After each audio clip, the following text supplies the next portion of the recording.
it's easy to overheat them and then spiral into this disaster of lack of grip.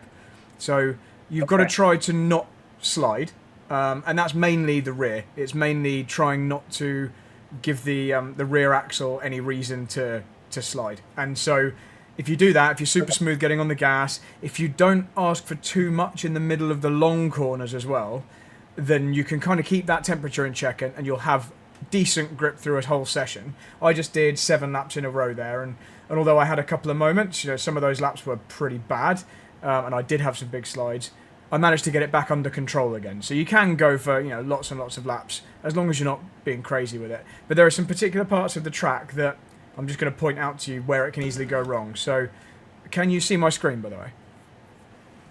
You don't appear to be sharing anything. Oh, that's why you can't see it. Right, sorry, one sec. That makes complete sense. It's because I've forgotten to click go on the OBS virtual camera. There we go. So it should pop up any second now. There we go. Right, hello. Let's try that again. Okay, so turn 1, pretty simple. You know what you're doing. It's just a standard hairpin. Just slow it down. Don't be too greedy on the brakes. You'll make more time by being accurate and drive off the corner really smoothly than you will by trying to brake super late. So especially if we're going for safety rating, just be accurate at turn 1 rather than like greedy. So that's pretty straightforward. And then we've got Eau Rouge and Radeon down here. So in some cars this is easily flat out. In this car it's nearly flat out but not quite. So I'm just going to show you this. That's the easiest, right? Like when it's... Yeah, you've got to really judge it exactly right. So I did try it full throttle once the tyres were up to temperature, and I just got on off track by cutting the top. The thing is, with the top of Eau Rouge or Radeon in iRacing, you actually can get away with cutting quite a lot. Probably more than you would in real life. But if you try it flat out in this car, certainly in the temperatures we're running here, I set this session off of one of the official sessions, so it should be pretty similar. But you're going to see what happens. So I'll just show you this one. So this is at full speed, obviously, and you can see my throttle. I go down to half and then back on, and then it's fine. So completely fine. Made it, no problems, and so you're cutting your throttle on the first on Eau Rouge.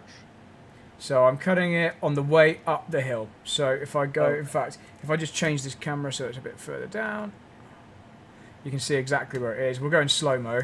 So you can see my throttle here. We've gone through the compression. It's just, you're right actually, it's just at the compression, isn't it? It's kind of just as we reach the bottom of the dip of the hill. Is it before the end of the curb? It's after the end of this curb. I don't know much about...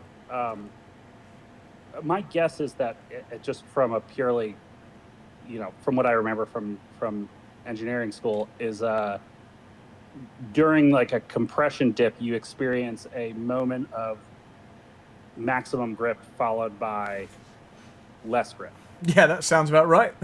Yep. Okay. But the only thing is, at this point, because you're not really turning very much, you're well within the amount of grip that you require to do what the car needs to right now. The point you actually become on the limit is up the hill here somewhere. It's kind of there where the corner tightens. So really you're setting yourself up here by, all you're doing by going down to half throttle is making sure you don't arrive there with too much speed. It's as simple as that. If you arrive there, so I'll show you, I'm going to get there. You can see we've dipped down to 236, 235, 234. So 234 it looks like is the minimum. 233 maybe.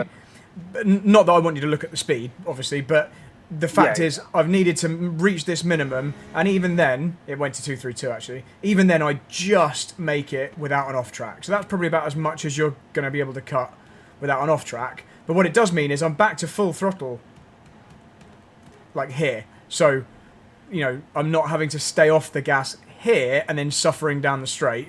The earlier you can get away with doing that lift, the more you'll have got back on the throttle and carried the momentum down the Camel Straight.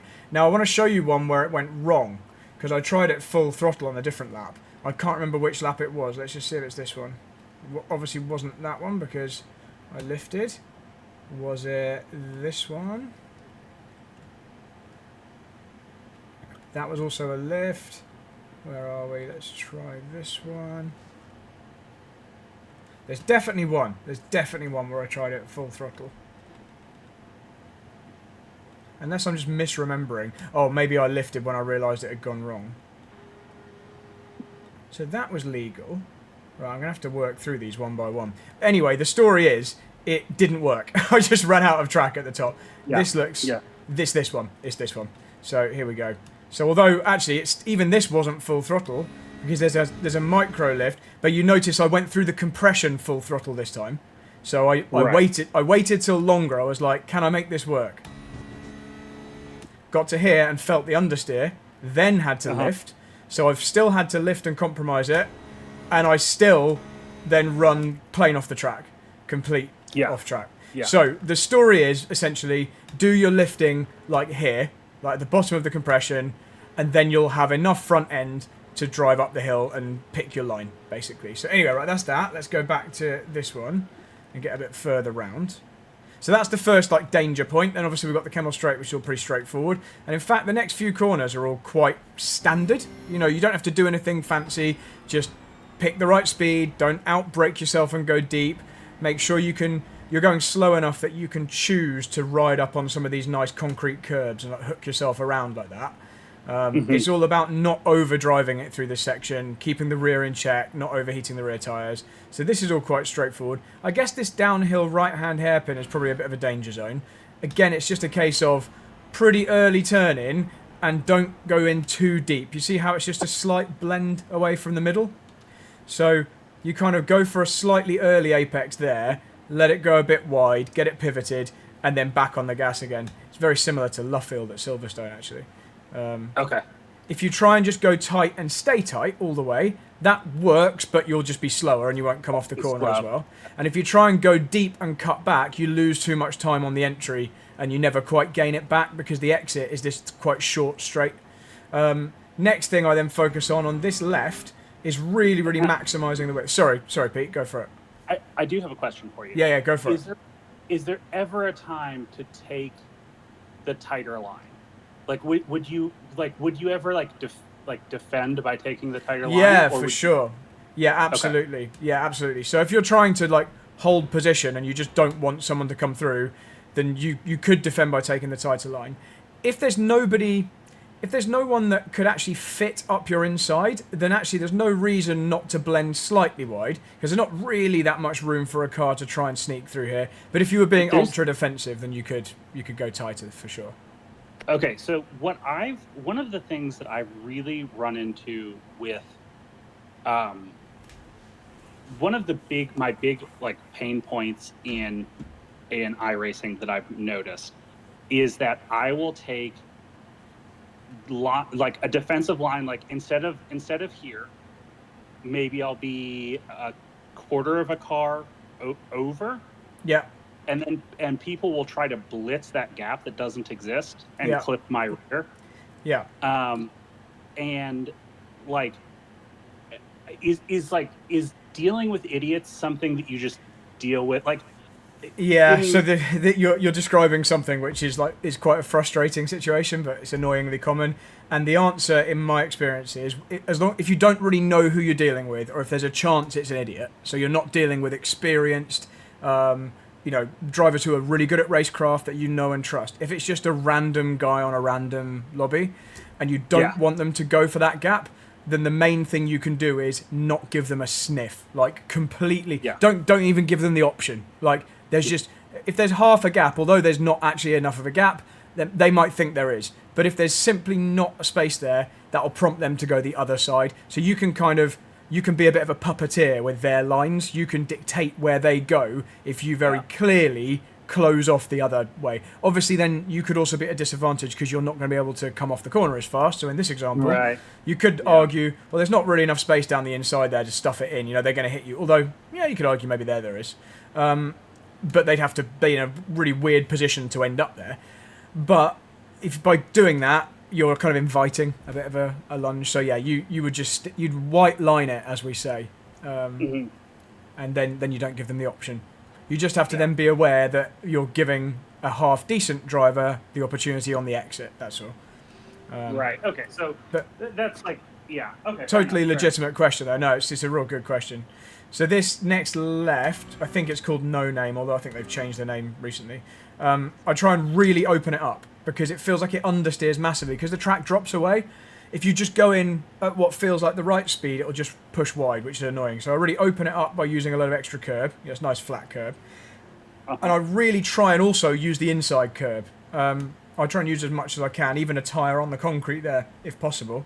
And again, on the exit, you can use a lot. Like, that wasn't an off-track there. You can go all the way wide here, and you also Is off-track there 4 wheels onto the green stuff? I think it's more than half a car, so I think I'm actually flirting with danger here. That could very easily have been one, I think, if that was another inch to the right. But it's quite an annoyingly nebulous concept here. It should really be, if all 4 wheels are outside the white line, then it should be off-track. But they're it's a bit too lenient, really, iRacing here. But you got to exploit that. So, but basically, when you go into this downhill 90 left, just imagine the track is quite a lot wider than it is. You know, you can just widen it here and obviously in the middle, and then on the exit, you can give yourself a good extra few meters there of space to play with, and that would then just open you up to flow with more speed. So that's that one. Let's carry on to Puan. Okay, here we go. Danger zone. Extreme danger zone. I screwed this up loads in my lap. So let's just see how I did it on this lap. And then I'll describe it. Okay, so in cars with a lot of downforce, like a single-seater, if you came into here in a Formula 3 car or something like that, you would really lean on the downforce and you'd carry loads of entry speed and maybe like bleed off the throttle somewhere in the middle. It's totally different in this car because you don't have a lot of downforce, certainly not front downforce. It's all about slowing it down early so you can then make up for that on the exit. So you'll see what I do here. I quite a heavy brake, down a gear, and I'm still trailing the brakes all the way up to this point here. So by the time I've reached the inside, I'm actually still on the brakes a little bit to really take the speed off and make sure I can point the nose where I want it to go. Because, and again, really widening the track on the entry. I didn't even know I did that, but definitely you should do that. But it's a very much an early turn. Like, you know, you reach an apex quite early. It looks more early actually when you ride on board. You're not trying to kind of go wide and cut back, obviously. So you're aiming straight for the inside. You're slowing down all the way to here. And then it's a very measured acceleration phase. If you get straight to full throttle now, you'll just understeer clear wide. And if you go too wide in the middle here, you'll also get an off-track, which is annoying. Or potentially even a slowdown penalty if you go too wide. So you've really got to not go too far off the track when you go to the wide point over there in the middle. So you see on my throttle trace here, I'm kind of really modulating it. Now it's full throttle. So it only gets to full throttle, like now, just before you've got to the outside. Because if you do it any earlier, you'll just go straight off the track. And even then, you see I nearly do. You know, I'm close to going all the way off. The other problem is if you go all the way off, you find it very hard to get back to the inside. So it's not just the risk of the off-track. It also really compromises you having a nice, clean exit line. So really the message is just be under control and smooth on the entry. It's a bit like the hairpins, a bit like turn 1. There's more to be gained from being neat, tidy, not sliding, not running wide. You just have to, like, be patient even though it feels horrible. So one thing I'm noticing on my data versus, like, fast people's data, one of the things I do on a turn like that is that I will modulate my power until, like, I'll get on the power until I start to feel a little bit of a slide, and then I'll back off the power. Yeah. And then I'll creep back onto the power until I feel a little bit of a slide, and then I'll, like, let off the power. But then, which feels like the technique. But then when I go and look at mine, like, good people's line looks fucking linear. Like, maybe there's, like, tiny little squiggles in their line, but mine will be, like, bigger dips. I guess what I'm saying is that I'm overcorrecting it, aren't I?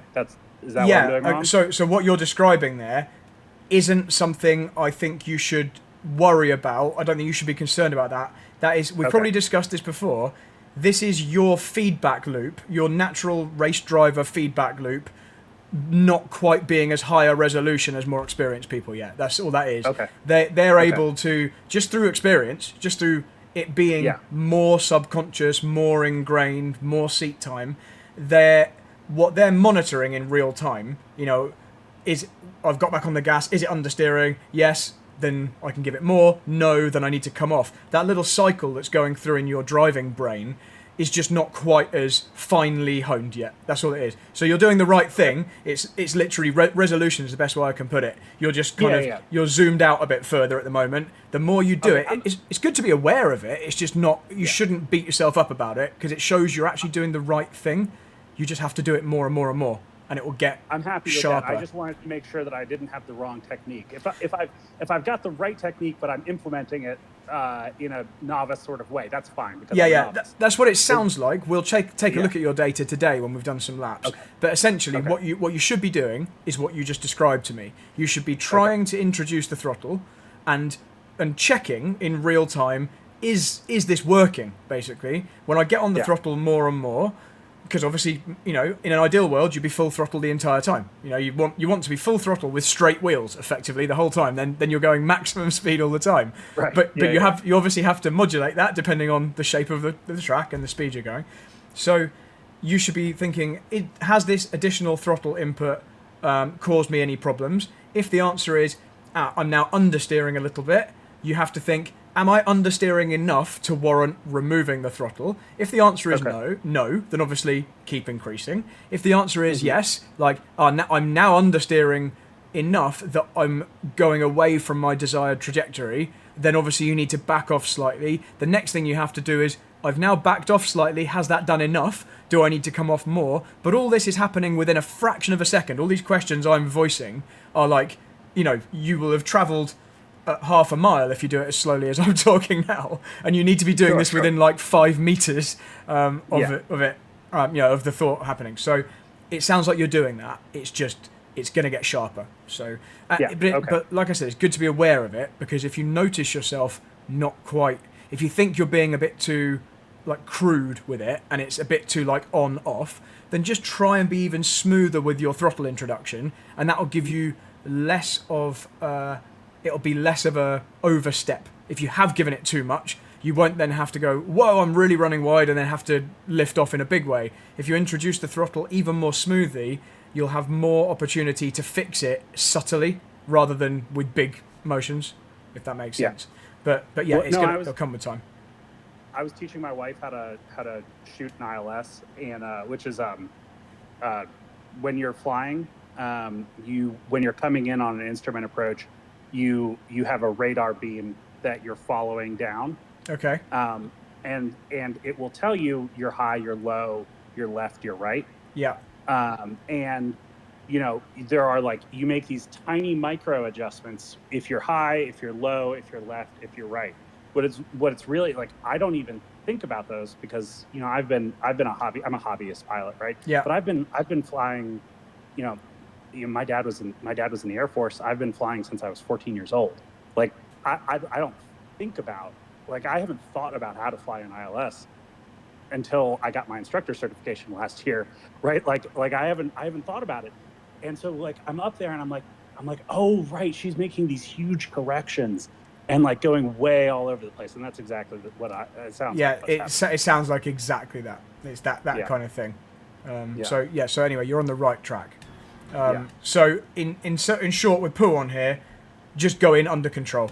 Really smooth. You can trail the brakes up to the left-hander here. The rear will try and let go if you go in too fast. I tried it faster than this and I went in the wall.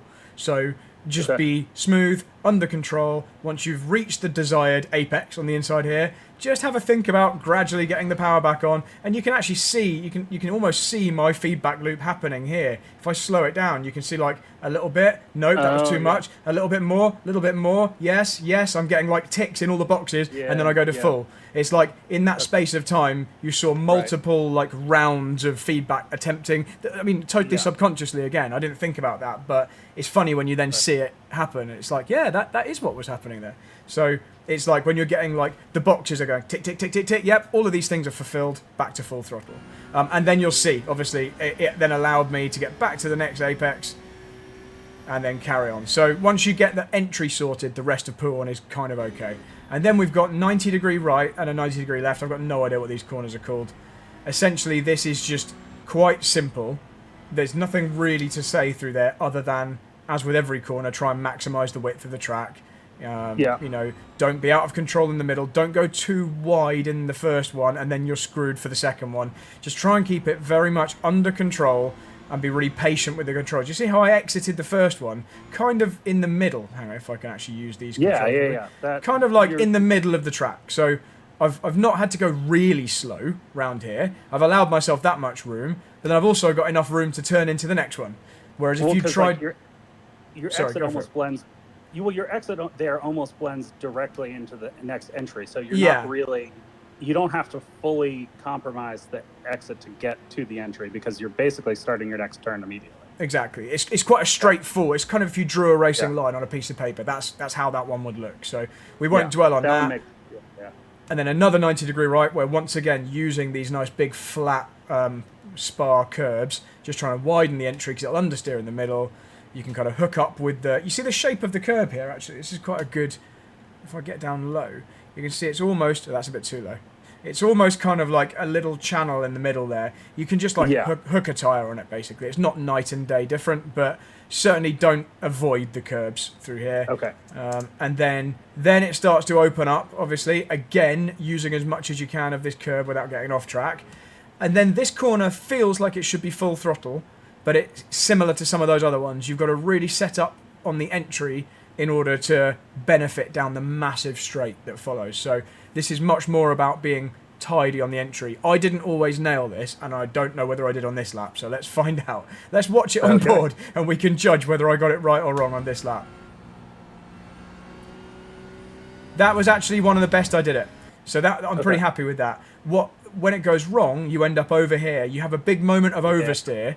So if you get on the gas too hard too early, you end up sideways at this point, and you have to walk it wide over here, which is okay. You know, it's better to do that than have a crash. But someone behind you can always hit you. You can then spin over here somewhere a bit further down the track if you haven't gathered it up. So the key is, once again, be really under control on the entry phase here. See a little bit of brake trailing. In fact, I was double pedaling quite a lot there. If I go in super slow-mo, you see you've got gas and the brake at the same time to try and really hold the car kind of steady. Just to keep it really balanced, and only then going for it. But you see how much steering work that required.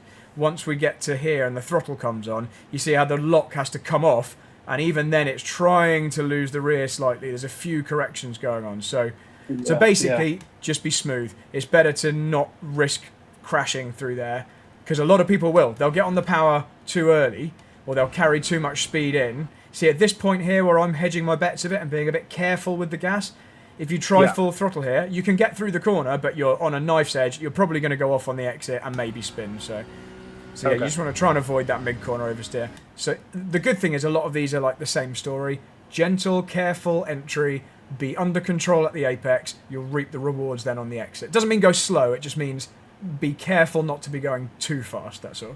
And then we've got this long flat-out section, and then we get to Blanchimont. This is another one of those real danger zones, where it feels like it's full throttle. In a GT3 car, it is full throttle. In a Formula 3 car, it's full throttle. Not in this Porsche Cup car. I tried it. It doesn't work. So it's quite a big lift. This one went wrong. That's an off-track. So this one, I misjudged that. So here we go. Here's a lesson in what not to do. Okay, so can I try to see? See if you can tell me what went wrong. I'll play it at full speed again. All right. Yeah, I can see it clearly. Yeah. Okay. So you hit. It looks like you just cut the corner a little bit too much. Yeah. And then you hit the hard curb. Yeah. And it bumped you wide. Yep. Essentially, I turned in a bit too early. That then meant I hit the curb. So the early turn was always going to screw me. Hitting the curb screwed me even more. And yeah, that's exactly it. And then you can't make it. Even though I did the correct amount of lifting and braking, here, that little bump has just sent me about a foot or more wide, and then you get wider and wider and wider on the marbles, and then you're screwed. So that's an off track, and obviously you want safety rating, so you don't want to be doing things like that. Let's just see what happened on this one. I mean, most laps I think I've got it okay through there, but I want to show you a good one, because I need to show you exactly what to do. It's essentially a lift. You need to do a pretty big lift. That was a bit more like it. It wasn't amazing, but at least I didn't hit that inside curb. So essentially, you can see here on the throttle, it's quite a big lift on the entry. So down to roughly half throttle, maybe just below, or even less. Oh, a little bit of trail braking I didn't even know I was doing. and then back on the gas. It's very subtle, that brake. It's certainly not a heavy brake. It's kind of, it's a tiny little bit, like 5 to 10% maximum.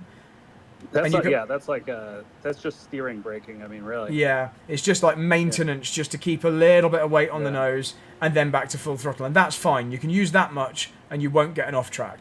So you've got space to do it like that.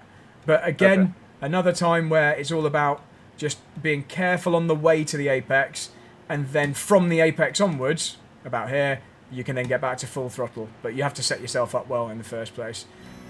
Let's go back to... I've got no idea if I make the corner on this one. Let's have a look. Yeah. So final two hair... I don't know whether to call this a chicane or a hairpin. But it's kind of a... There should be a word that is a chicane made out of two hairpins. I thought a chicane had to be temporary in nature. Oh, how do you mean by temporary?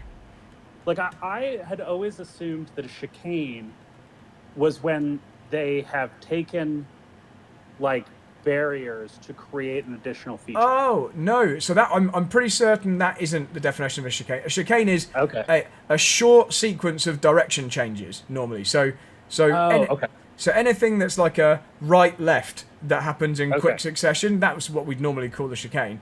But you can then, but quite a lot of chicanes are made of temporary barriers, because that's quite an easy way of making a short, easy chicane. So that's probably why that's felt like that. And here at Spa, they used, there was a chicane here called the bus stop chicane up until they changed it to this layout. So, so this is a weird one anyway. But brake in a straight line. Don't be greedy on the brakes. Plenty of times I missed this and went straight on.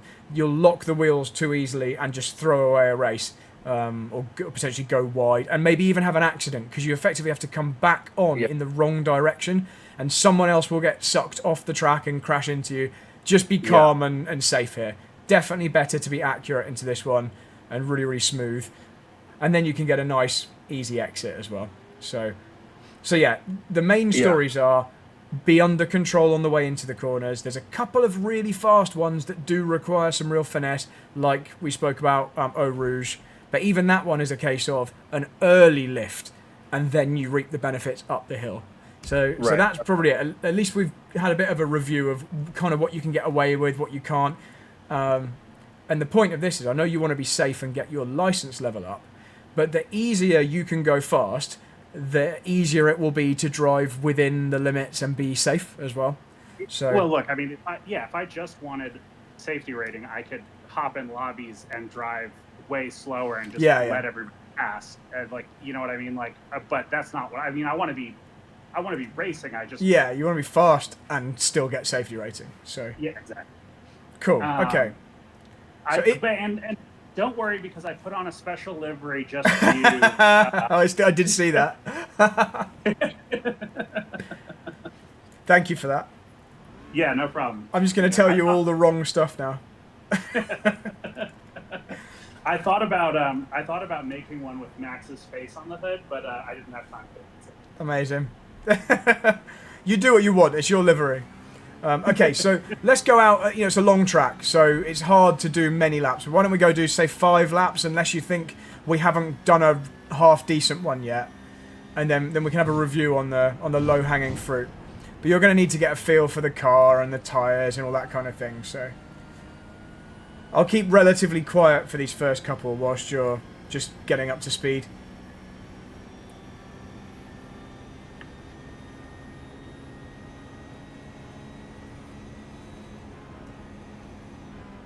Ooh. That's okay. You got a nice escape route here. You just get a very, very long slowdown penalty. You can clear that, right? Oh yeah, great reminder. I forgot I was the dictator here. Right, clear penalties. Yeah, it's gone. Yeah, if you ever get something like that and I've forgotten, like if you get a pit lane speeding penalty or anything, just tell me and I can fix it.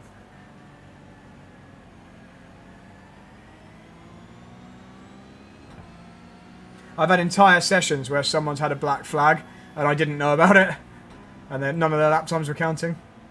Oh, that was pretty good through there, Pete. That was like a real good line into there. So if you can execute that just slightly faster on your quick laps, that's a great start.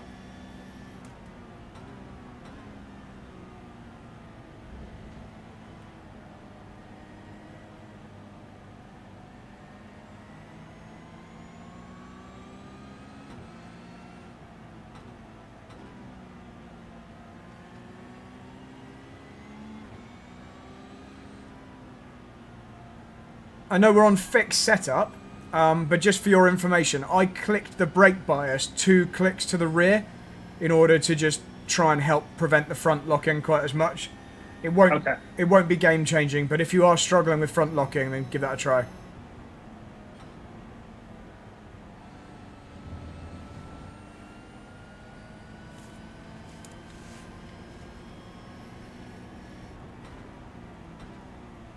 Oh, a little bit more there. Yeah, I did that plenty of times myself.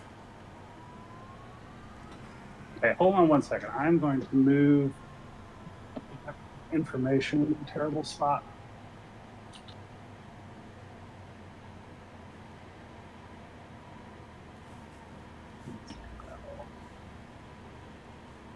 Oh, okay.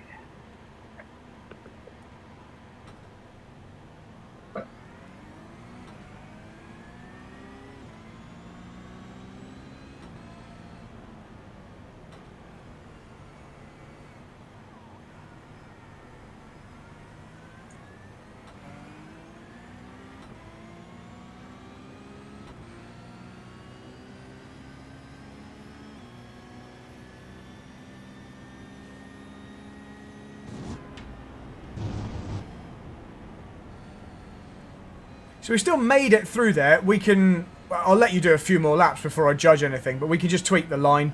The positioning of the car through the bottom of Eau Rouge makes a huge difference, so I'll just make sure...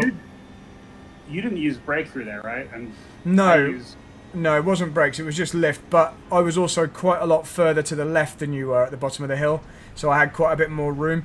That's the thing, as you go up the hill, if you're already a little bit too far to the right, you have such a tight corner to try and negotiate. Whereas if you're a bit further left, you barely have to turn at all. So I'll point that out when we go through the replays. But yeah, you can basically, at the bottom of the hill, in the compression, you can use loads of left-hand curbs, so you can really widen the track to the left. Okay. All 4 wheels off, I mean. Like, completely off.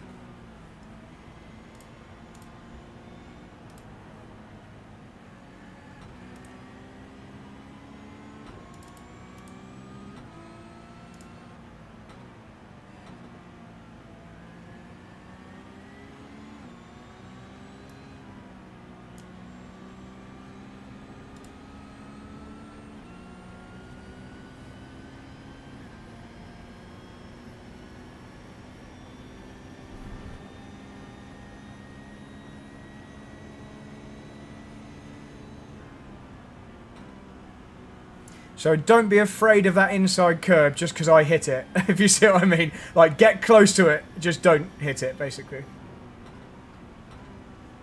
I forgot which side that was on.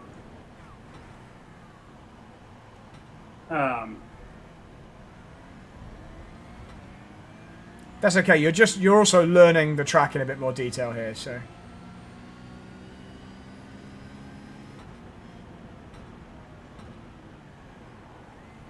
So you can be a little bit early on the brakes for turn 1. Don't worry about trying to be late on the brakes there at all. You'll just gain so much more by being accurate. Okay, so it's at the bottom of this hill. You can see it now. You see that red curb on the bottom left? Like, fully cut across it. Like, be completely off. Like, look at the extra space it gives you to go right up the hill here. And then give yourself the freedom to cut the top of the hill as well. So the big red curb that's at the top on the left, you can just straight line it. And... it gives you loads more freedom to carry speed then.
Okay, so most of that sector looked really solid, to be honest.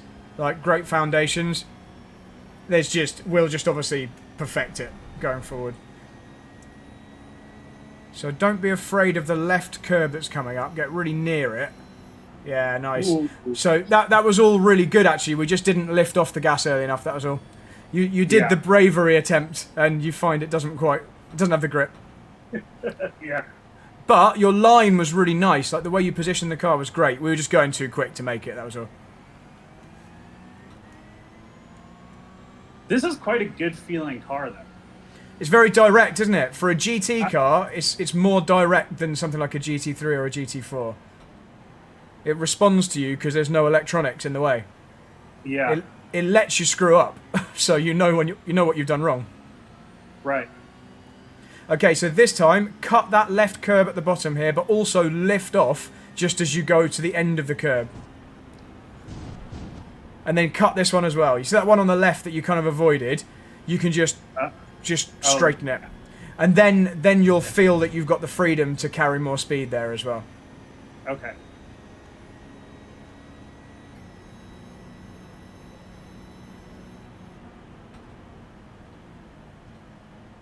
That was very smooth. Really tidy. Yeah, you'll find that this car really responds to weight transfer. So if you've got some understeer, by lifting off, it really puts the weight on the nose. Like, it really changes the dynamic of the car, whether or not you're on the throttle. So if you need more steering, get off the gas, basically, and it will suddenly give you a bunch more steering. But this all looks really good.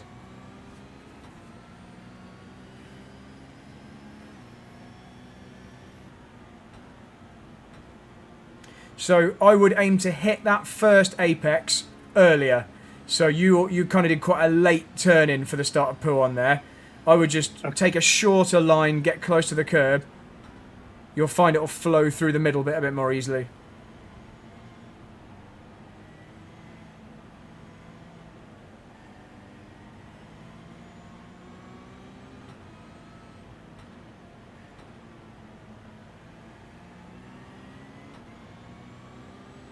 So the difference between this car and the GT3 version of this car is just the ABS, is just the electronics, right? Okay, so the GT3 version has a lot more aero as well. So it has more aerodynamic downforce, but it's also got traction control and ABS. So it's more grip and more electronics to help you make use of that grip.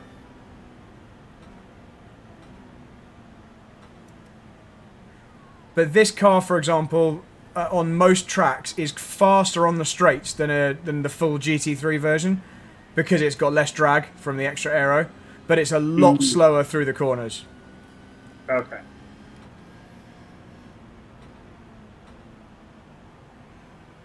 Ooh. That's all right. Damage is turned off, by the way, so you can just carry on. I'm going to let you do one or two more laps as long as you're happy to, just so you've got at least one on the board that that's pretty representative. I feel like I'm steadily making improvements. Yeah, so, you are. Yeah. The track temperature's rising. It's now 37 Celsius. So okay, that was a bit too much of cutting that top. Yeah, but that was all caused because we tried to cut the right-hand curb up the hill a bit too much, and it bounced you off to the left. So try not to hit the right-hand curb as you go up the hill. Just get near to it. Ooh, a little nicely held, though. You really held on well through there. Yeah, I think the rear tyres just got a little bit overheated, and then they didn't want to hang on. Well, I also was like, I sometimes I fall into the trap of trying to make up for a mistake by getting on power more aggressively. Yeah, that's pretty normal. It's just like I'm like I know better than that. Why do I do that? You actually held on extremely well because you went in pretty quick to the first part, but yeah. Okay, this is looking nice. I feel slow to this section. Okay, next Pouon that we're coming up to, Make sure we get to the inside pretty early. Like, aim for it here. That's more like it. And then run wide in the middle. And then back to the inside for here. Yeah, that's so much better through there. That line was like the ideal line, basically. So well done. Right.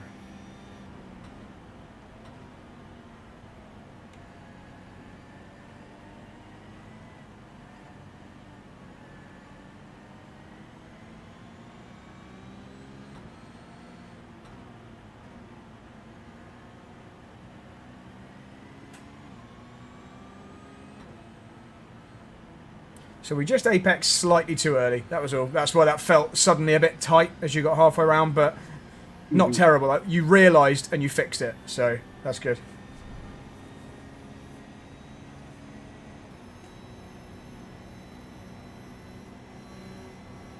I don't know why. I think I could take that flat out. In the GT3, the full GT3, you'd have been perfect through there. That would have been exactly right. It was just we don't have enough grip.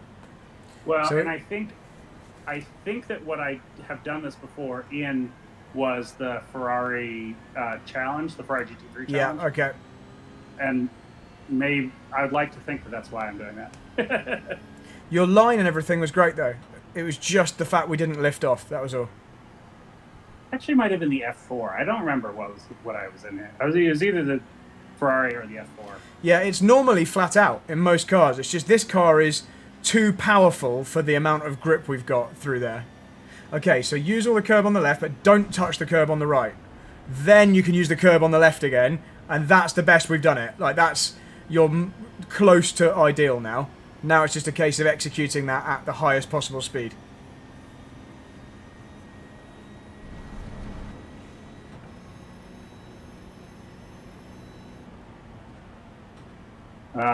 Too slow. Oh, no, not too slow.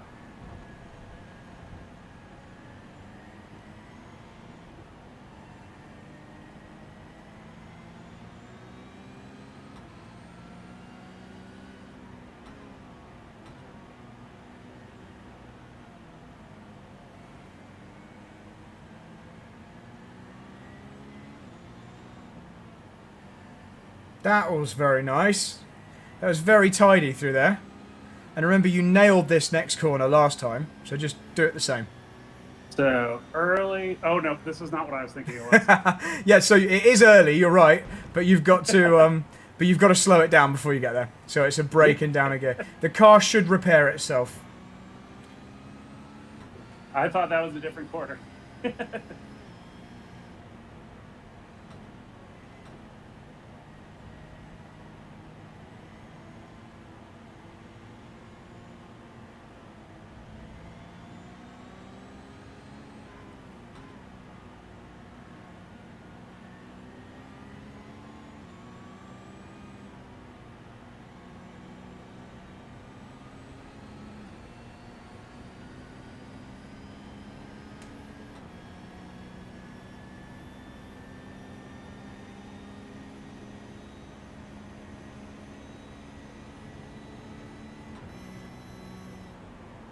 Okay, so you did realise that time you needed to lift, and you nearly made it. So that shows you, even though you lifted too late, if you'd just done it slightly earlier, you'd have easily made it.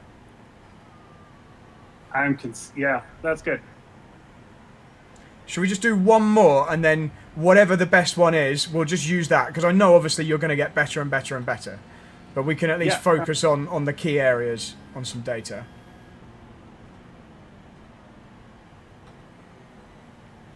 So we made it through the first corner. That is good.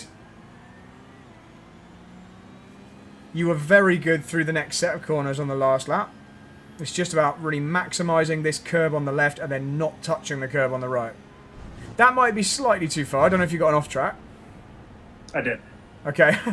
I've never quite tried it that far. I'm just going to look back, actually, at how far off we were. Okay, yeah, you maximised the grass as well as the curve. Yeah.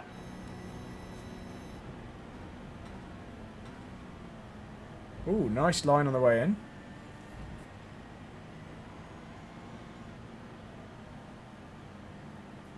Almost lost it there.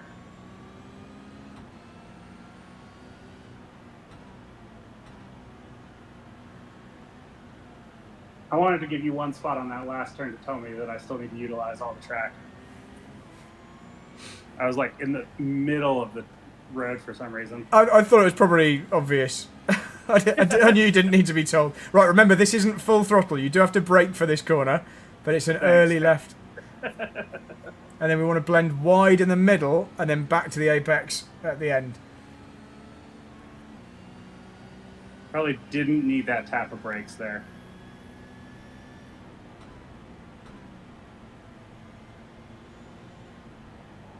Did need it there, though.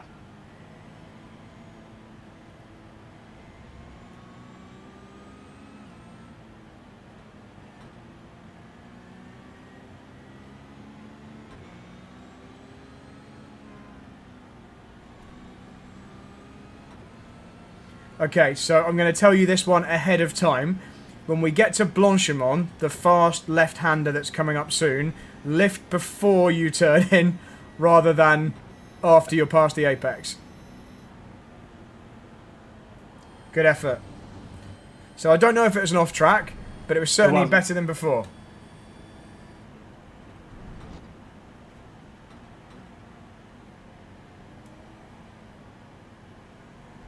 No! I could almost feel that about to happen. I was like, this has gone too well.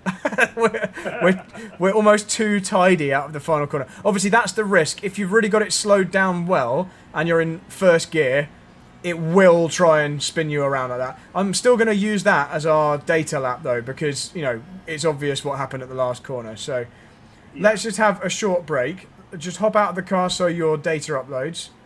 And we'll use that lap. We'll kind of review it, but we'll also look at the data. Okay. So let's just load that up.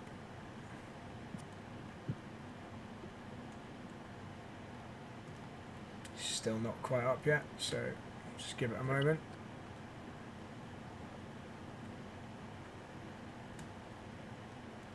You are definitely out of the car, aren't you? I know we always say this, but...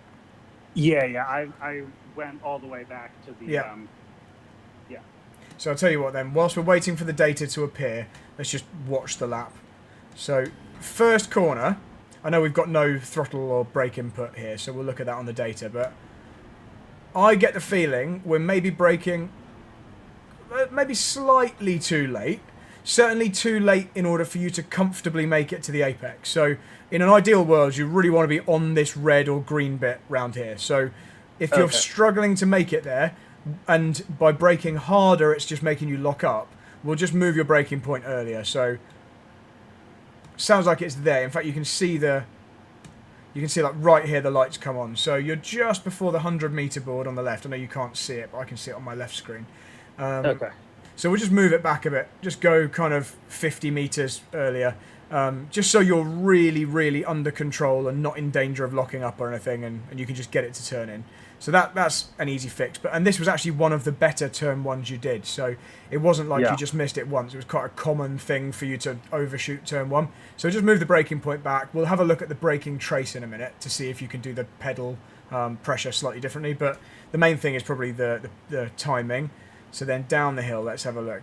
So this time, so this was a bad example because I said maximise it and you were maybe just a bit too much. So the point at which you want to use all of it, by all means use the concrete with the left tyres, but we were a bit further past it than that. And obviously that then meant that you get an off track, and I think we also maybe just apexed here slightly early. It certainly pushed you a bit deep there, but this is fine. Like, you can run your left tyre on this concrete bit here, so you can really cut that. But we didn't quite perfect that section on this lap. Well, I'll look at one of your other laps in a minute because you were pretty good on like the previous lap. And then we get down to I always forget the name of this corner. Lecum. Let's just say it's called Lecum. And this is looking nice. Like, this was very much under control, very tidy line. Yeah, okay, maybe you could use slightly more curb here in particular, but really tidy. Now, there's one thing that I noticed you did on this lap, I think probably on some other laps too. It'd be hard to hear, but obviously you can't hear it. I'm pretty sure when you watch the video back, I've now fixed it so the video has all the correct audio. So you should hear your car and you and me talking on the video, but we'll check that at the end. But I think what we're going to see here is that feedback loop we spoke about earlier. this is an example where it was a little bit too slow, because I think you started to understeer deep and you lifted a bit late, rather than like preemptively lifting to force the nose to turn. Let's just watch it first. You see there? See how deep we go just here? I can hear you're on the throttle, and we start to run wide. You see how you increase the steering, but the car keeps wanting to kind of go straight? Right. And really, we want to end up, because there's not much time to get back to the left, we want to end up exiting this corner somewhere here, like slightly more to the centre, just because you don't have time to get over otherwise. And so in order to do that, it requires quite an early lift. This is one where at this point here, I'd be thinking, right, lift to get it to turn, even if it's half a lift. But you kind of stay on the throttle. I can feel it. And actually the clue is that you're increasing the steering. You're like, oh, this is understeering. And you're just like naturally piling on the steering. So just try and switch that. Just be aware of it. You won't be able to fix it automatically immediately because it's a subconscious thing. But if you notice yourself applying more lock and the car's kind of pushing wide, it's kind of a bit annoying. Just see if you can remember my voice in your ear going, lift. Like, the problem isn't the steering. You are already steering enough. Like, back here, that was already enough steering to make this corner. But because the car started to understeer, you were like prompted to wind on more angle. But the problem was the weight transfer and the throttle, not the speed, if that makes sense. Yeah. And then because of that, as you can see, we didn't quite have time to get across. But still, this was still a decent section. Like, it wasn't bad. It was just that's something we can tweak. And then again, like, nice. We didn't quite make it to the inside, partly because we didn't have the easiest line on the way in. But not bad. Still not bad at all. We exited. This is where you told me, we didn't use all the track. In fact, we didn't even use half the track on the exit. That's easy fix. Just when you exit that corner, just let it run wider, easy. And then what happened down the hill here? Okay, so the first thing I'm going to say is we've got room, so you can make your life easier just by opening it up. Yeah. Okay, so what happened was you actually overslowed it a bit. And then you realised and you tried to drive into the corner. You felt this is a bit slow. You got on the gas and it pushed you wide. So that's why, although you kind of do apex and then wide, which is what I asked you to do, it goes a bit too wide because you kind of got on the power to make up for the fact that you went in a bit slow. That was all. So it's not a terrible crime. It just then made you a bit too wide for this bit. So the thing sorry, there's no point me just telling you what went wrong. The way to fix that is obviously to actually go in slightly quicker, but force yourself to have to still be braking slightly at this point, as opposed to feeling, I should probably be getting on the gas here because I'm going too slow. So just go in a bit quicker. That's all. Don't go in quicker. Quicker and then brake a little, like trail brake a little bit more. Yeah, exactly. So we've got most of the deceleration done by. In fact, you can see it on the speed. So this is a good way of looking at it. If I go into slow-mo, you can see your speed slowing down here. We get down to 107, 106k back here somewhere, there. Whereas we want to reach that minimum speed like here, where my cursor is. If you've reached it here, you could have just been carrying more speed for longer, basically. Yeah. So we've cut it short. And that's then prompted you, as you're going to see from the speed, to get back on the gas. And now the speed's going back up, even though we're not at the apex yet. So you're kind of speeding up towards the tightest point in the corner. And then that's why, obviously, you then run wide. So if you brake actually a little bit less on the entry, but over a longer period, you'll travel faster for longer, and you'll reach the minimum speed at the best point, when you'll still have weight on the nose, so it will kind of go where you tell it to. But this is perfect. Thank you for listening to me into here. That's really good. Slightly late turning it in. We can probably just go in a little early. I'm just going to watch it on board. Yeah, I would want to be turning in like now, like aiming at that bit, just because you know it's going to understeer. So you kind of have to anticipate that it's going to end up slightly wider than you aim. And yeah, we were just a little bit late turning in. And obviously that then means that you've got all this bucket load of room on the exit that you could have just been, pushing into. So just a bit more speed, that's all. So actually this whole section, we'll just carry more entry speed. It's easier said than done because the car's hard to control when you're carrying more entry speed. This again, nice entry, like good for using this. But I'm pretty sure on this lap we screwed poo on here. So let's just see what happens. Yeah, so we're now well past the turning point. we've actually gone to the end of this curb before turning in. And actually, in reality, if we go on the onboard, I can see it better from the onboard because I know where it feels like we should be turning. Mm-hmm. I want to be going like now, like in now, Okay. just like aiming to, like, I'm already, the reason I'm saying this is I'm running it through as if I'm driving and I'm waiting for my eyes to flick to the point where I want it to go, and I can feel it's like now, and we just wait a bit longer. It's now So, Yeah, okay. Celsius. but I saw you do that on a previous lap, so I'll show you doing it well in a minute. But the problem is what happens now is we end up doing like an opposite of the line we want. You end up going outside and then inside in the middle, right at the point where we wanted to be out here somewhere. But because you didn't need to go out there, because we went in slower, you've not ended up there. And then obviously we then run a bit wide again, almost deliberately. So that just didn't quite work out. But if you implement the early turn-in, it will naturally flow to the right point. So you can forget the bits that went wrong after the turn. It was all set up by the turn being wrong. The rest of it will just flow. Because I saw you literally do it perfectly on a previous lap. And then here, right, what happens through these 90 rights and lefts? Right, really similar to what happened in the hairpin. I can hear it and I can feel it. We slightly overslow it. You'll see it on the speed. So we're slowing it down, and now we start to accelerate again. And we just push ourselves a bit wide. So because we went in a bit slow, you were then prompted to accelerate too early, and that's forced you wide here. And that's obviously then given you. You remember we talked about on my lap how it kind of flowed one into another from the middle here. Yeah. You've not really had the opportunity because you're just a bit tight. So then that gives you more understeer through this one. It's just like a knock-on effect. So again, it's like these entries that are then affecting what happens to the rest of the corner. What happens through here? We've got near the curb, so that's a start. That's all fine. Just slightly slower. That we could have just gone in quicker. That's all. That's perfect. Nice use of this curb. Pretty good line through there too. And again, the only negative is the speed, because look how much space you've got on the exit. It hasn't forced you wide. You're actually deliberately driving wide now to kind of make up for it. So that was purely speed. If you'd have gone in a bit quicker, you wouldn't have touched the grass because your car couldn't have got to the grass. It would have just kind of slightly pushed past, and you would have just run wider on the exit. So that's just a practice thing. A bit more familiarity, a little bit more confidence with the car. Right, what happened here then? Here on this lap? Good entry line, nice and wide. Slightly late on the turn-in. Right, that's what happened. And it felt like it actually live. So you can see it pretty clearly. We want to just touch the white line where the curb begins. And we were quite far from it. And that obviously then pushes you wider and wider. Yeah, so just aim to... You don't want to aim to jump the curb like I did and it went wrong. But aim to get right on that white line when the red bit begins. So when you're all the way back here and you're looking at it from the cockpit, like pretty much now you can see it. You know, you can see what your target is there, and so just head towards it. When you're traveling at 170 miles an hour, a moment's delay obviously means you're quite a lot further wide. So it's just timing, practice, and then finally, the final hairpin chicane. Actually pretty tidy. We still were a bit like turn one, slightly too late on the brakes to be really accurate.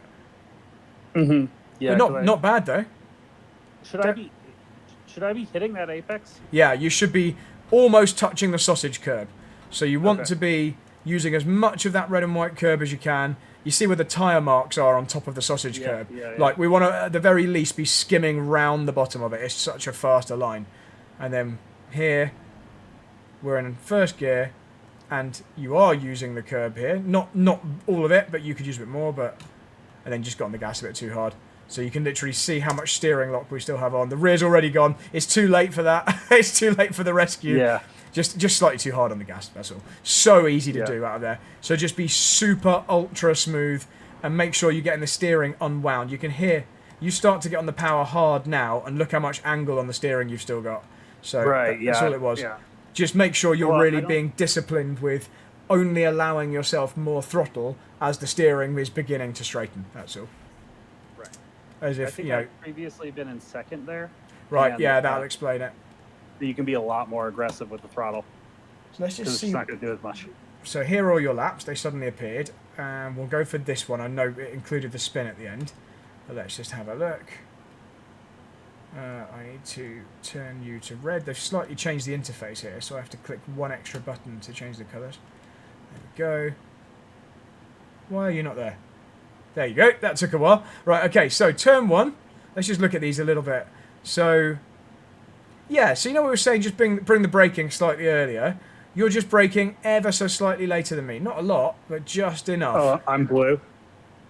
Oh, hang on. Yeah. No, you're red. You're red. So I'm looking at this one just here. Yeah, you're red. So you see you're just slightly... Although the initial touch of the brake was actually earlier than me, you didn't get to your significant braking pressure until after, if that makes sense. So, like, it's only 5 to 10 metres, but also I had a higher peak pressure, so that would have taken off quite a lot of the speed. In fact, you can see on... If I zoom in on the speed trace, you can see how my blue line is a steeper line. You know, it drops off more steeply, if I go back to here.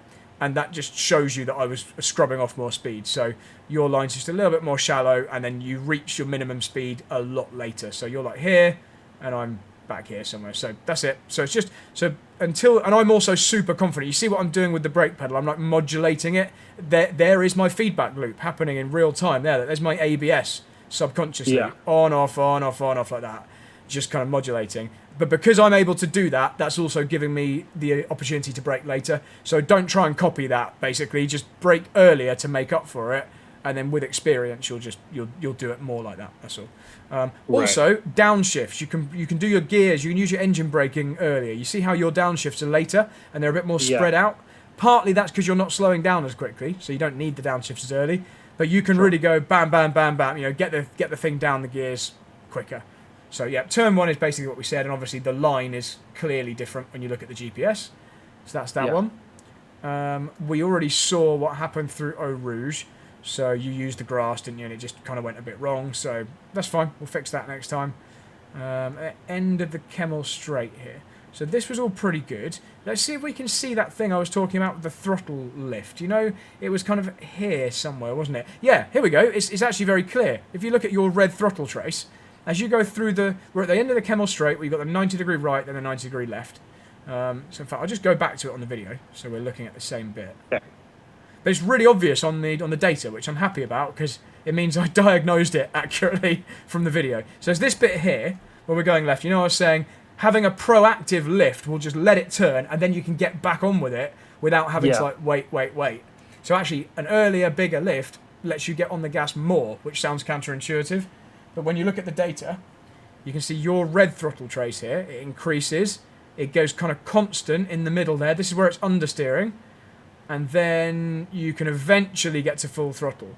Whereas I've gone heavier on the throttle, full lift, and then heavier on the throttle for longer. And it's gone on the line that I asked. So it's this bit that's crucial. It's this lift in between the right and the left corners. That's it. Yeah. So easy. I say easy. You know, it will be easy now I've said it. It'll be easier to picture it. And then we got down the hill. Now remember, into that hairpin I was saying, we overslowed it and then tried to speed back up. And you can see it on the speed trace here. So we're going slower. But then at this point, from here to here, in that crucial early to mid corner phase, you're actually travelling faster than me.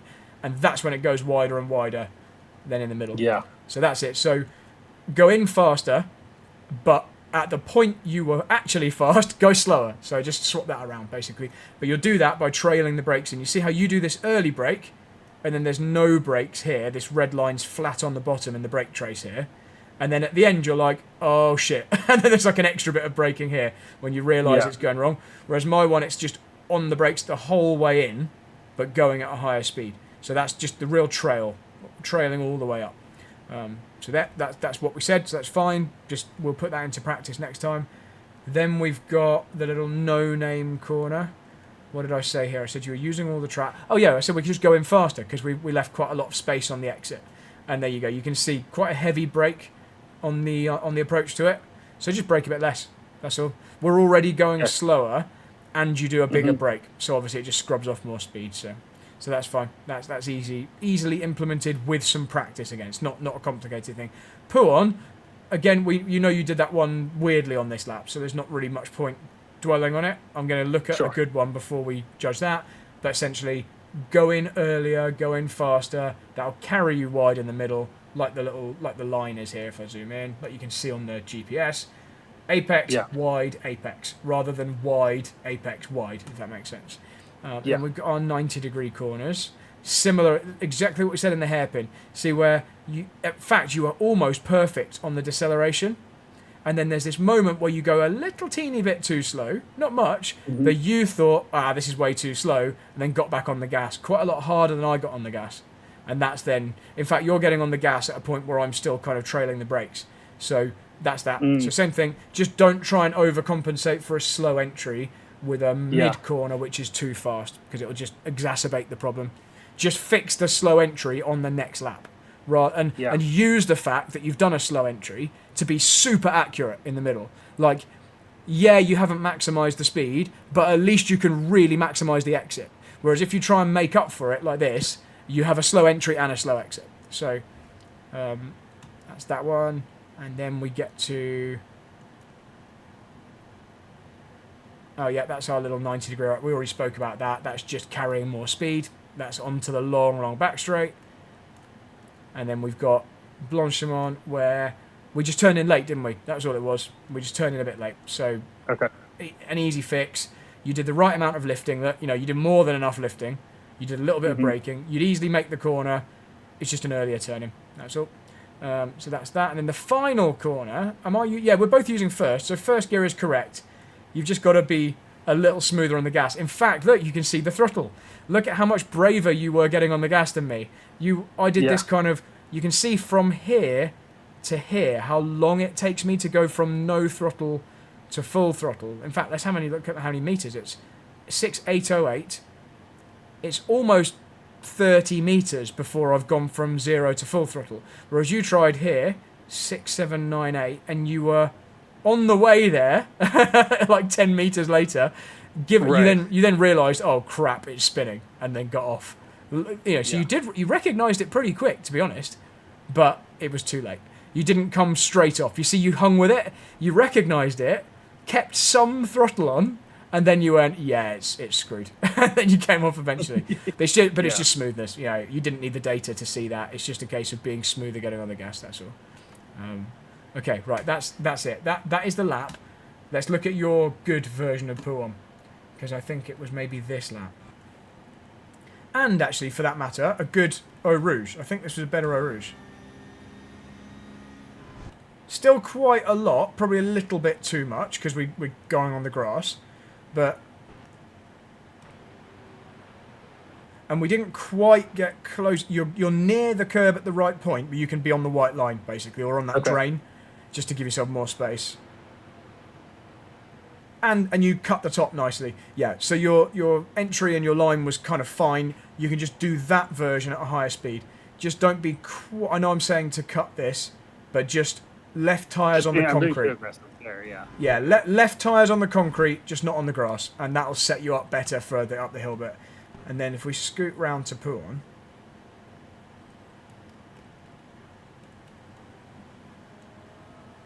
Is this the one we did it well? Yeah, no. No, that's one where you thought it was full throttle. So it might have been this one. You had the right idea on that lap, but you just tried it at full throttle.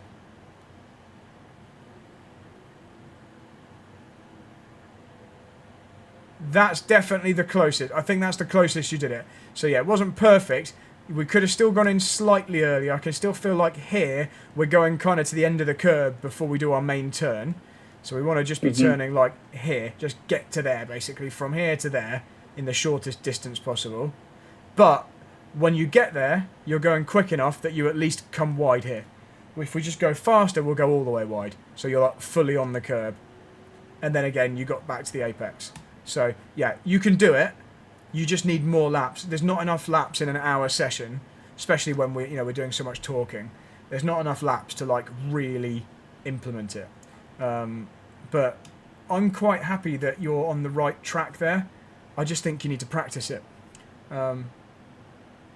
So main takeaways: don't be greedy on the brakes in the tight corners. So turn one, just move the braking back a bit. Be accurate, not too fast. But in some of those other corners that are not hairpins, like turn one, like the downhill hairpin, but I know I said not like hairpins, but it's not quite a sharper point. It's you know, turn 1 hairpin and the final 2 corners, those like chicane hairpin, they're like very definite, sharp corners. Whereas the downhill hairpin that we're coming up to here is quite a long corner, which is why you trail the brakes into this point. So just go in slightly quicker, but reach the minimum speed at the apex, not before, not after. Use enough brakes that you reach the minimum speed just as you get to the tightest point, or the point where you kiss the inside.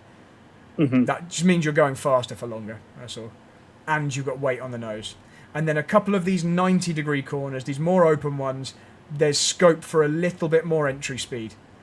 So, and if you feel like it's understeering wide, if you feel like more entry speed is pushing you wide, just check that you're not slowing it down too early and trying to drive through it and using that as your speed.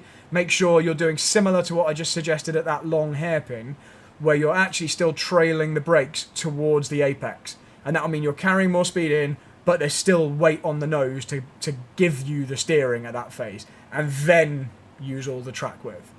So, did all that make sense? I know we're actually talking about quite detailed, like in-depth concepts here. But okay. Yeah, I think so. Yeah. But you've got a good enough understanding of the mechanics of this to know what I mean by these. I think.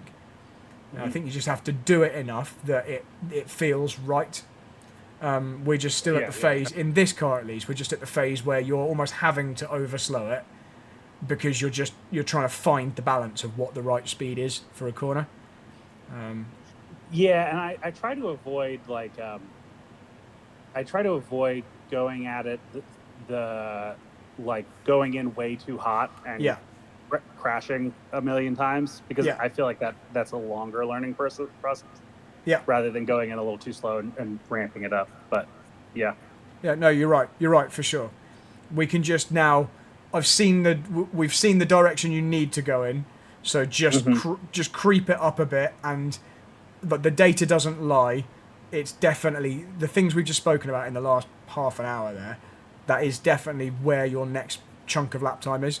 It's maximising entries by carrying enough speed that on the way in that you're basically forced to trail the brakes. So that because if you don't do it, you'll miss the apex and run wide. And if you do it how you're currently doing it, you kind of also miss the apex and run wide because you're having to speed up too soon. So it's just perfecting that kind of where the speed graph drops and where it comes back up again, a bit like you see on turn 1 here, where we've got this offset that's slightly too far skewed that way.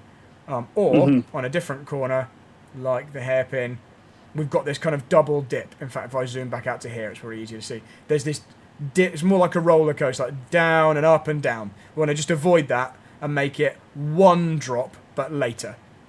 Yeah. And the minimum speed, move that back still. Because even with this early drop, we still had our minimum speed happen a bit too late. And that's what we're talking about, like sailing through the middle bit a little bit too quick, but we still want to go quick on the approach to the middle bit. So hopefully that made sense. Now I've just realised what I haven't been doing is making our notes here. So I'm just going to write this. I don't know. Have we done a session since I changed to doing this kind of notes rather than the old-fashioned notes I used to do? I don't think so, because we had quite a big break in between sessions. Right. So I'll show you what this means. As long as you've still got time for me to tell you this, by the way. If you need to shoot, I've got tons of time. Okay, cool. So what I'm doing is I'm using some of the ability of Garage 61 here to make notes that we've spoken about during the session that you can then access. So in fact, if I go to, how do I add you to this one? I want to give you, here we go. So I'm going to add you to this analysis so only you can see because you're a team member. Why are you not coming up? It might be Peter Mink. Oh yeah, that's why. That is why. I'll actually use your full name here so I don't forget. Oh no, that's not you. Why are you not showing up? It's weird. That's weird. Maybe anyone with the link. We are teammates, so it should allow me. I think you are Pete on here. Right, hang on. No, it's PE80. That's why. On here, right. it's PE80. I don't know why that is, but it is. So there you go. My name on my birth certificate is PEATR. Right. But nobody has ever understood that. So I use Peter, the more traditional spelling. Okay, that makes sense. So because it's just like that's what my email is. That's what all of my stuff is. It's what I use. It's just not worth the weird spelling that my parents used. Okay, fair enough. Okay, so you've now got access to this data and these notes that I'm making now. And all you need to do is you go to... I'll show you after, actually, but I think it's Analyze, and then you can find it. In fact, if I go there now, here we go. So if you go to Analyze, you should have this Peter Mink Spa Porsche Analysis. Then you can dive in exactly like I'm doing now, and you can read it, you can see the notes we've made. But I used to keep notes like this on an Excel spreadsheet that no one else could see except me.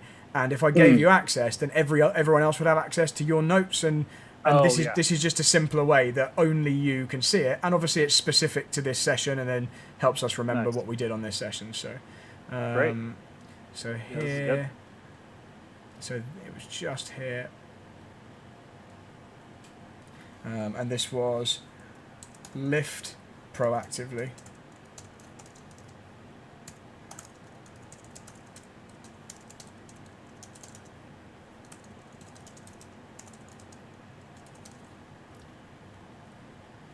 Go, zoom back out again. They'll appear on different points, but I generally put it on the speed trace just because it's easier to find.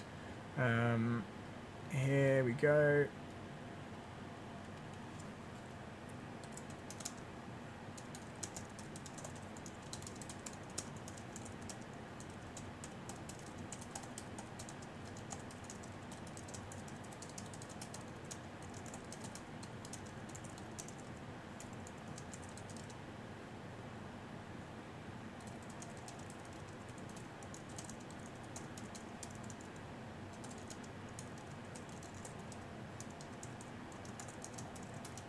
It's also way easier for me to refer back to these. Celsius.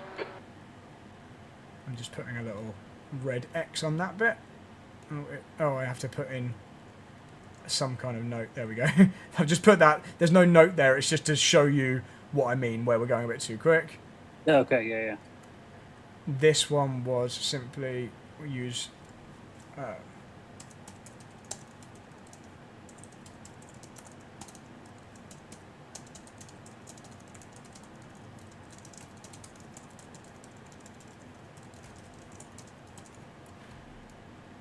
There we go. We're nearly there. Right, pull on. This is just going to say early turn. Very clear. Outside. I'm going to do this in capitals. Sorry.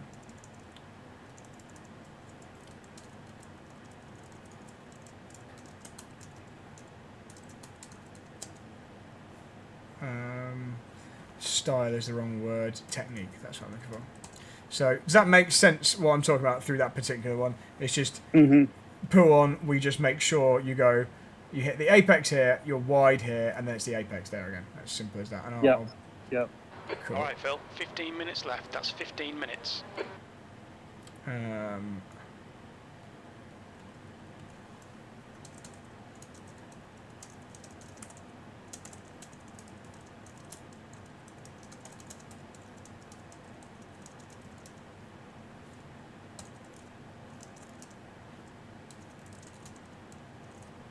So that is just here, when I say more patience on the throttle, I mean this bit here where you're like quite a lot higher than I am, and that's why it goes deep, and that's that extra speed there. I'll just make a little mark here. And then this was all basically fine. Yeah, this one here.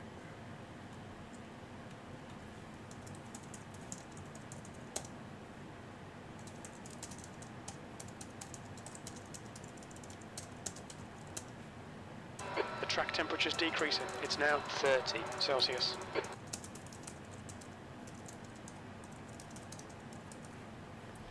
go. And then finally, last 2 into Blanchimont. It was... so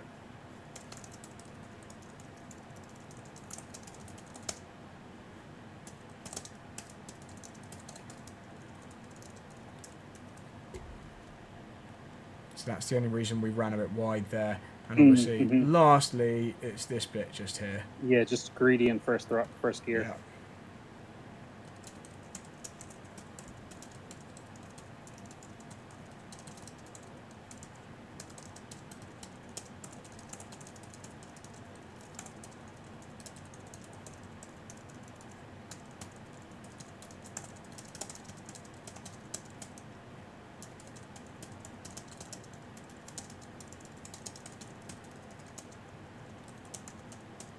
Because you're accelerating from such a low speed with a lot of steering angle on, that's a corner where you can really screw your tyres for the following corners.